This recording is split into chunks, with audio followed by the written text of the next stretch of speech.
Oi, leitores! Hoje eu vim com o... Com o que mesmo?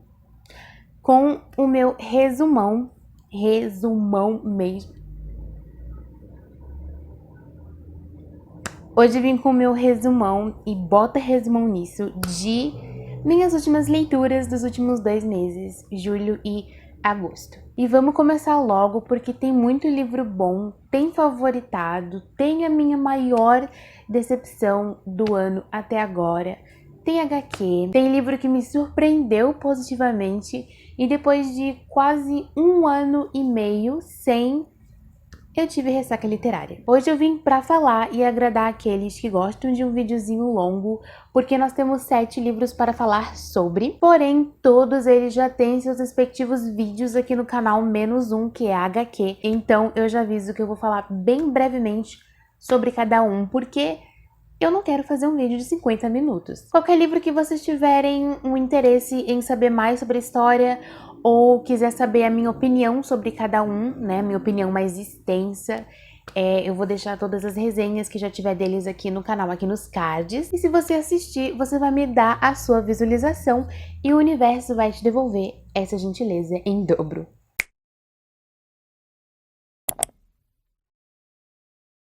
Só preciso avisar vocês, como sempre, que eu tenho um brechó literário lá no site da Shopee, vendendo por, no máximo, R$20 os meus livros seminovos. São livros super conservadinhos e eu vou estar sempre atualizando e inserindo livros novos com o tempo. Eu vou deixar o link aqui na descrição caso alguém tenha o interesse de dar uma olhadinha e ir comprar algum. Em julho, a minha primeira leitura foi também a minha maior decepção de 2021 até agora, né, de leituras, que foi de Amigo Imaginário, do Stephen Chbosky. E se vocês já acompanham o canal há um tempinho, já sabem tudo que eu penso, né, tudo que eu falei sobre ele. Já mencionei minha decepção, já deixei bem clara ela aqui no canal sobre Amigo Imaginário. Eu já fiz a minha vídeo resenha sobre como foi a minha experiência com esse livro, e lá no vídeo eu conto todos os pontos positivos, porque tem muitos, e todos os pontos negativos pra mim sobre essa história. Nos agradecimentos, que nesse livro aqui fica na primeira página, na verdade, o Stephen Chbosky, ele menciona o Stephen King. E realmente o início desse livro, ele tem bastante a vibe de It, do Stephen King. Eu nunca li It, mas eu já assisti aos filmes e realmente a vibe é bem parecida. Obviamente o Stephen, ele tem o King como inspiração, como referência, que autor que não tem, né? A média desse livro no Scoob, ele é bem alta. Eu vi a grande maioria das pessoas que leram esse livro por lá, idolatrando esse livro. A grande maioria era tudo 5 estrelas. E eu senti que eu tava acessando o Scoob da lua, lá de cima da lua, totalmente isolada, longe de todo mundo, porque eu não tava conseguindo entender como que conseguiram dar 5 estrelas pra esse livro. Eu me senti burra, como se todo mundo tivesse entendido o surto coletivo que é esse livro, e eu não. Eu acho que até uns 45%, ou até um pouco mais, eu admito que o livro é sim 5 estrelas. Do início pra um pouquinho além da metade.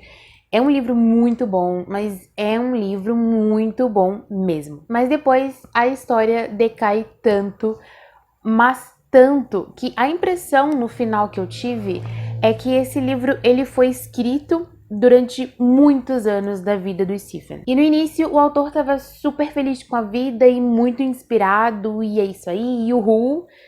Mas depois isso foi mudando com o tempo drasticamente, e não é possível que a inspiração e a vontade que o Stephen usou pro início desse livro é a mesma pro final. Amigo Imaginário é um livro considerado terror. E sim, realmente, do início pra metade é um livro que dá um certo medo. Tanto é que nas minhas primeiras 2 noites de leitura desse livro, eu não consegui dormir no escuro total. Esse livro, de alguma forma, ele entra na sua mente. Mas assim, no geral, eu considero ele, depois da minha leitura finalizada, eu considero ele mais um thriller psicológico mesmo. Daí aqui nós vamos ter a história do Christopher, que é um garotinho de 7 anos que ele tá se mudando, né, pra uma cidade pequena. Ele e a sua mãe estão fugindo desse relacionamento que ela tinha com um cara violento e abusivo, e os dois querem recomeçar a vida nessa pequena cidade. Lá tem um bosque, que pra qualquer outra pessoa seria mais um outro bosque gigante, porém ele atrai o Christopher de uma forma diferente, usando a imaginação dele. E um dia o Christopher, ele some dentro desse bosque e só 6 dias depois ele é encontrado saindo dele. Ele não tá ferido, ele tá bem, apesar da amnésia, ele não se lembra de nadinha do que aconteceu com ele durante esses 6 dias. Porém, ele tá estranho e ele volta com uma voz em sua cabeça, uma pessoa, como se fosse um amigo imaginário. Essa voz tem uma missão extremamente importante que só o Christopher pode cumprir, e se ele não conseguir cumprir antes do Natal, não só ele, mas todas as pessoas que ele conhece vão sofrer. Eu até hoje fico chocada em como eu amo essa premissa e como o meu tombo foi terrível de gigante. Enfim, eu acabei dando 2 estrelinhas para Amigo Imaginário e na minha resenha eu explico bem mais, né, como foi minha experiência, meus pontos super positivos, minhas decepções e sem spoilers. Depois, tudo o que eu queria era matar a minha curiosidade sobre O Príncipe Cruel. O hype desse livro aqui, hoje não tanto, mas acho que um mês atrás era gigante. Então sim, minhas expectativas estavam bem altinhas e eu me decepcionei. Tem a minha resenha dele aqui no canal. Minha vontade mesmo era fazer um vídeo só resumindo a trilogia, mas como eu terminei esse livro tendo zero vontade de ler a continuação, eu fiz a minha resenha só desse primeiro aqui mesmo. Pra mim, O Príncipe Cruel não é um livro ruim. Ele não é ruim, mas ele tem mais pontos negativos do que positivos mesmo. A Jude é uma adolescente de 17 anos que desde os 7 ela foi obrigada a ir morar em um mundo que é totalmente diferente do mundo mortal do nosso mundo, que é o Reino das Fadas, em Elfame. Lá ela mora com suas 2 irmãs e com um dos féricos mais importantes desse reino, porque ele é o general de guerra do grande rei de Elfame, ou Elfame. E mesmo ela sendo considerada uma das criaturas mais inferiores desse mundo, porque ela é humana, lá ela vive como uma nobre, por causa do título dele. A grande maioria dessas criaturas desse reino detestam os humanos, e um deles é o Cardam, que é o príncipe mais novo desse reino. Um completo babaca do pior tipo, e digo pra vocês que as 100 primeiras páginas desse livro é esse cara, junto com seus outros 3 amigos, praticando bullying constantemente contra a Jude. Sem exagero, as 100 primeiras páginas desse livro é isso. Esse livro aqui é dividido em 2 partes, tituladas como livro 1 e livro 2, e pra mim, as qualidades dessas partes são gritantemente diferentes. O Príncipe Cruel é um livro onde a gente tem a relação principal de enemies to lovers, então a Jude e o Cardam, eles são inimigos, e assim, o motivo deles serem inimigos é fraco, bastante, mas são inimigos que, conforme eles vão ali se envolvendo nas intrigas políticas do reino, eles acabam tendo interesses em comum. É como eu disse no vídeo da minha resenha, é como se a gente pegasse o programa que tem mais barraco familiar do Casos de Família e, em vez de humanos serem fadas, feéricos, com só uma humana ali no meio da treta toda. Porque esse livro é sobre tretas de reinado, é férico traindo férico, é venenos e acordos e alianças sendo desfeitas e uma luta sangrenta, literalmente, por poder. E assim, eu acabei achando um dos piores defeitos dele pra mim é que eu achei que teve muitos acontecimentos convenientes demais. Igual uma novelinha. Igual o Geek Freak comentou sobre o livro, parece uma malhação, só que com fadas. É sobre isso. O livro, ele mostra pra mim realmente ao que veio somente na parte 2, né, da história. Ali sim eu consegui me importar com o que estava acontecendo, além da protagonista. E, aliás, a Jude é maravilhosa. Mas não foi o suficiente para eu ter interesse em Rei Perverso. E talvez por esse livro ter uma nota muito alta e muitos fãs, seja realmente uma história boa, uma fantasia boa, mas eu que não faça parte do público-alvo dessa história, né? Acontece.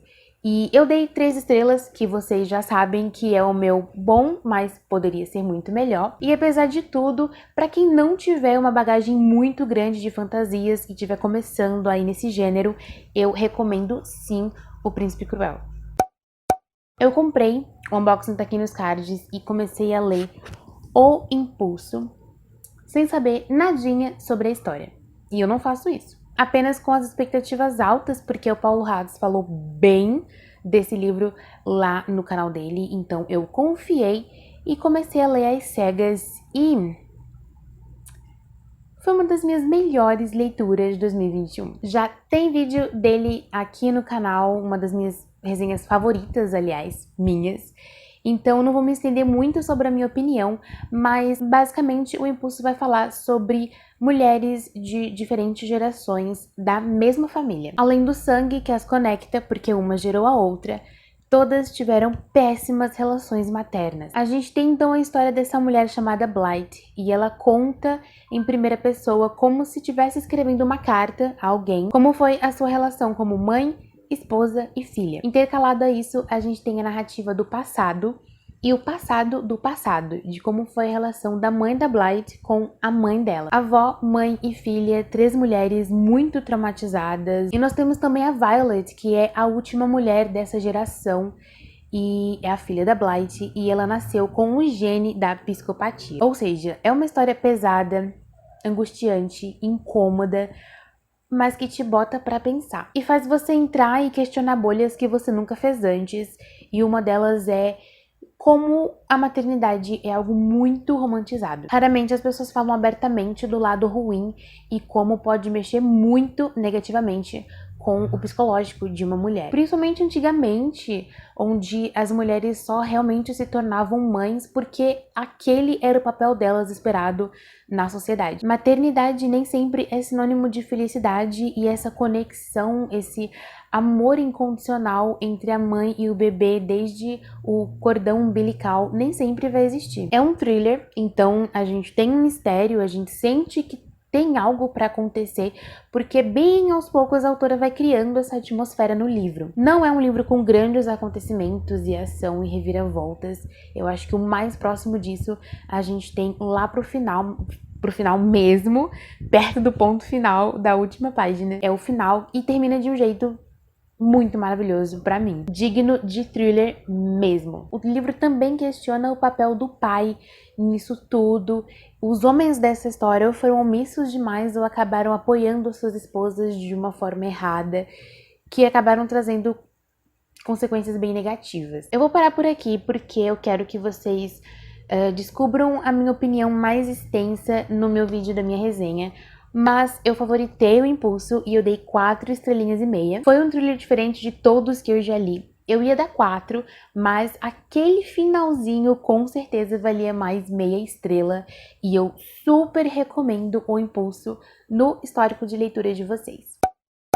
Gente, ainda em julho eu consegui começar mais um livro, que foi Pânico, da Lauren Oliver, que é uma das minhas autoras queridinhas. Eu soube da existência desse livro por causa da série, né, que saiu lá no Prime Video, e quando eu soube que a série é uma adaptação de um livro de uma das minhas autoras favoritas, eu pensei, eu vou ler, eu vou assistir e eu vou comparar os dois lá no canal. E o livro onde eu comparo livro e série tá aqui nos cards para quem tiver o interesse. Essa história aqui, então, ela vai se passar em uma cidade chamada Carp, que é aquele tipo de cidade pequena, monótona, onde não acontece muita coisa, onde não existe muita perspectiva para nada, onde todo mundo se conhece e os jovens de lá morrem de tédio. E durante um verão desses bem tediosos, alguns anos atrás, antes da nossa história atual começar, foi criado o Pânico. Um jogo com desafios de bastante adrenalina, onde a maior intenção é realmente desafiar os seus próprios medos e sentir pânico de verdade. Envolve pular de lugares extremamente altos,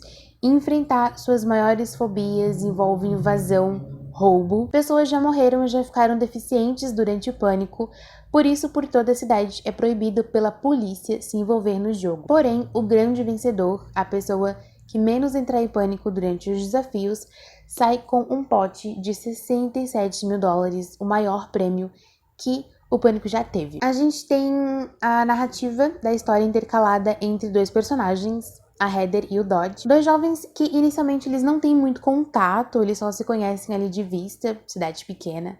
Mas conforme eles entram, né, no jogo, o Pânico vai aproximando eles. Coisas vão acontecendo e é através deles que a gente vai percebendo como que o Pânico influencia na vida dos jogadores. Como não é mesmo só um joguinho para jovens tediosos e para muitos deles é a chance de conseguir sair de Carp e uma forma de esperança ali para um novo recomeço e autodescoberta. Eu sou meio suspeita para falar da escrita da Lauren, já que eu adoro os outros livros dela. Eu sempre acho que é fluida e ela sabe envolver o leitor. Porém, Pânico não é um livro perfeito. Mas quando eu terminei a leitura, eu achei que ele entrega o que promete, nem mais nem menos. A Lauren, ela conseguiu fazer com que eu realmente me importasse com o que ia acontecer com aqueles jovens dentro do Pânico e principalmente a influência dele na vida desses personagens. Eu consegui entender a relevância do Pânico para os jovens daquela cidade e tudo é bem incrível. Por mais chocantemente perigoso que o Pânico e todas as consequências dele sejam, você consegue acreditar. Eu fiquei apreensiva durante vários momentos da minha leitura, mas o meu único desapontamento mesmo com o livro é no final. Como o Pânico é algo que acontece durante todos os anos, eu queria muito que a autora tivesse terminado esse livro me deixando ansiosa e com expectativas pro próximo, mesmo que não tenha uma continuação e não precise. Eu queria um gostinho lá no final, tipo uma frase como o jogo nunca acaba ou até o próximo Pânico, algo assim. Eu achei o final bem fraquinho e um tantinho preguiçoso. Porém, no geral, o livro é muito bom, sim. Já a série, vocês vão descobrir assistindo meu vídeo. Essa aqui é a jacket. Essa aqui é a capa original. E eu dei 4 estrelinhas pro livro. Como entretenimento, ele entrega, então eu recomendo também. Eu quero muito começar a ter interesse em ler HQs. E como eu assisti o primeiro episódio dessa série da Netflix há anos atrás e não consegui me interessar pela série, eu resolvi dar uma nova chance para essa história, que é O Mundo Sombrio de Sabrina através da HQ. Mesmo que a série já tenha sido finalizada, eu ainda vou fazer um vídeo do Li e assistir aqui no canal, comparando o volume 1 da HQ com os primeiros episódios da série lá na Netflix. Pra quem não conhece, é a história de uma adolescente de 15 anos, a Sabrina, que é metade bruxa e metade mortal. Porque o pai dela, que é um importante bruxo, se casou com uma humana mortal, o que é rigidamente proibido. Sendo assim, no seu batismo de bruxa, quando ela completar 16 anos, ela vai ter que escolher qual caminho ela quer seguir. O das trevas, onde ela vai ser completamente bruxa, com poderes de um coven, mas para isso ela vai ter que esquecer completamente a vida normal e não ter nenhum elo afetivo com os mortais humanos. Ou o caminho da luz, onde ela vai ter que abrir mão de ser uma bruxa e todos os poderes e feitiços, aquelas coisas incríveis, para poder ser uma humana comum. A gente tem algumas tramas que basicamente envolvem o passado do pai dela que vem à tona, mas basicamente esse é o plot principal que eu adorei. Eu descobri que a HQ não me prende tanto quanto um livro, porque enquanto uma pessoa leria isso aqui confortavelmente em apenas um dia ou em horas, eu demorei bem mais. Então, mas eu acho que é uma questão mais de costume mesmo. Por isso que eu quero comprar outras e criar esse hábito por HQs também. Aliás, se você souber de alguma, pelo amor de Deus, me indique aqui nos comentários. Minha opinião completa sobre ela eu vou deixar para comentar no meu vídeo do Li e assistir. Mas a coisa que eu mais gostei nessa HQ aqui é um leve humor na narrativa da HQ, que eu achei que deu o saborzinho especial para ela. Adorei como a história é contada de uma forma bem rápida, mas sem deixar buracos inexplicados na história. E quando você compara a série versus a HQ, você consegue notar como a HQ é muito mais gráfica, é muito mais sangrenta, é muito mais pesada, o que pra mim é um ponto positivo a mais pra HQ. Eu dei 4 estrelas e meia, eu vou tentar comprar o volume 2 em breve, porque eu realmente acabei gostando bem mais do que eu achei que iria gostar. Essa é a melhor coisa sobre você começar algo sem expectativas altas. E relembrando, se vocês tiverem interesse em saber quais as principais diferenças entre a história da Sabrina série e a história da Sabrina HQ, o meu vídeo comparando vem aí. Espero. Gente, eu acho que esse é um dos marcadores mais da minha estante. Antes de irmos para os últimos 2 livros e você ainda está me assistindo, primeiramente, muito obrigada. Eu queria muito pedir para vocês seguirem o @feitaleitura lá no Instagram, que eu tô sempre postando minhas leituras atuais e sempre avisando quando tem conteúdo novo aqui no YouTube. E claro, para você se inscrever aqui no canal se você curtiu o conteúdo, e você vai estar me ajudando a chegar na minha meta de 1000 inscritos até o fim desse ano.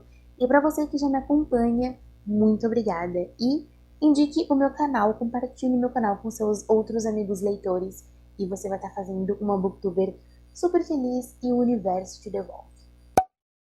Em seguida, já em agosto, eu estava à procura de algo denso, complexo, que me envolvesse e que tivesse suspense. Fui procurar os thrillers da minha estante e acabei descobrindo um livro que está desde 2016 comigo para ser lido, que é Uma Loucura Discreta. Só a sinopse desse livro faria a gente ficar mais meia hora aqui só falando dela, mas como todos os livros aqui desse vídeo já têm suas resenhas, esse aqui também tem. Então é o seguinte, se vocês quiserem saber mais detalhes, card. Aqui a gente tem a história da Grace, uma jovem que foi mandada para uma espécie de asilo psiquiátrico, um hospício. Só que a Grace não é louca, ela tem um segredo, ela tá grávida. E isso, se alguém fora da família descobrisse, e principalmente por que ela está grávida, sujaria a reputação da família na alta sociedade de Boston e também iria atrapalhar ali a carreira de senador do pai dela. A Grace então vive nesse hospício desumano, onde acontecem maus tratos entre os pacientes e eles praticamente precisam brigar entre si para se alimentar, onde ela não fala absolutamente nada, ela parou de se comunicar e não se sente viva ou humana, apenas uma casca gerando outra vida. Com a ajuda de um doutor que pratica lobotomia entre os pacientes mais violentos e os casos perdidos desse asilo, Grace foge e consegue um lar em um outro asilo na cidade de Ohio, um lugar mais humanitário e seguro. E esse médico a ajuda porque ele precisa da ajuda da mente da Grace. Ela é muito detalhista, ela percebe e guarda pequenos detalhes, e sua memória é infalível.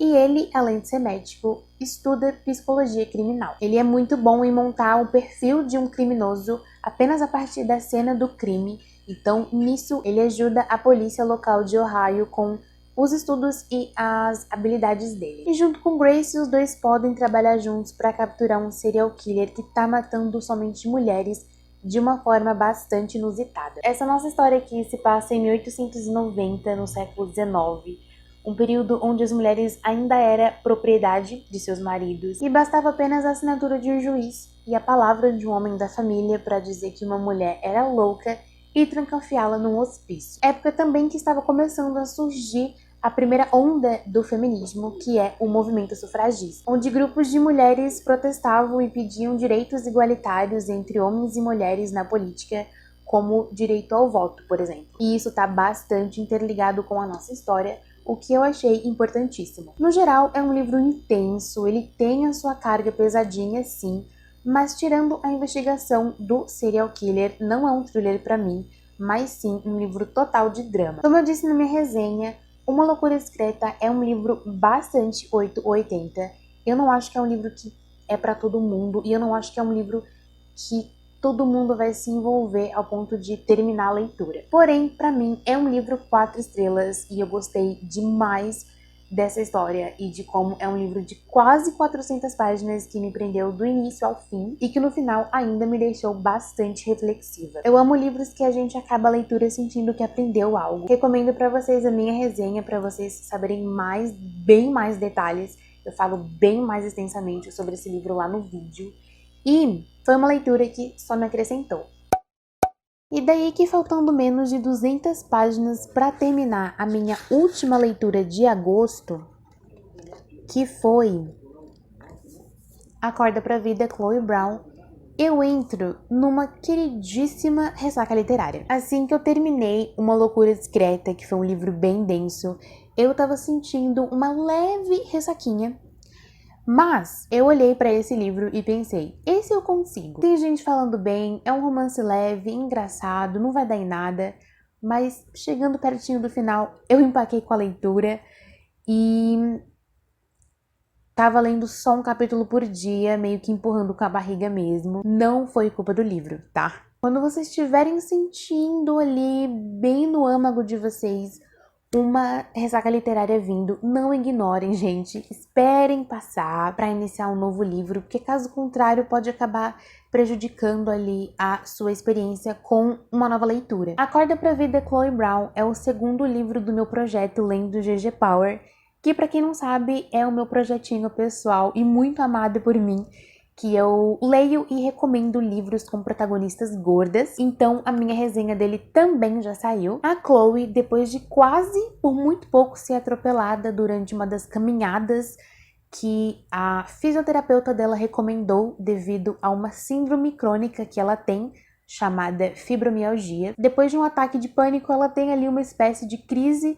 existencial, onde ela percebe que se ela realmente tivesse sido atingida por aquele carro, o obituário de morte dela seria bem tedioso. Como uma boa viciada em controle e em criar listas, ela faz uma nova para acordar para a vida, com itens que ela acha que se cumprir, ela vai se renovar ou se tornar uma pessoa mais corajosa e sentir que está de fato vivendo e não só uma pessoa presa a ser limitada por uma síndrome sem cura. Pela sinopse fofa, não parece, mas aqui nós temos um romance bem hot, erótico, eu diria, é pesado. Nós temos o Red, um artista de quadros, vizinho e síndico do prédio da Chloe, com quem ela tem uma relação ali bastante cão e gato. Os dois têm péssimas primeiras impressões um do outro e os diálogos das cenas deles juntos é muito, mas é muito engraçado. Porque eles se detestam, ele a irrita e ela é ríspida com ele de graça, mas a coisa que mais os irritam, né, um no outro,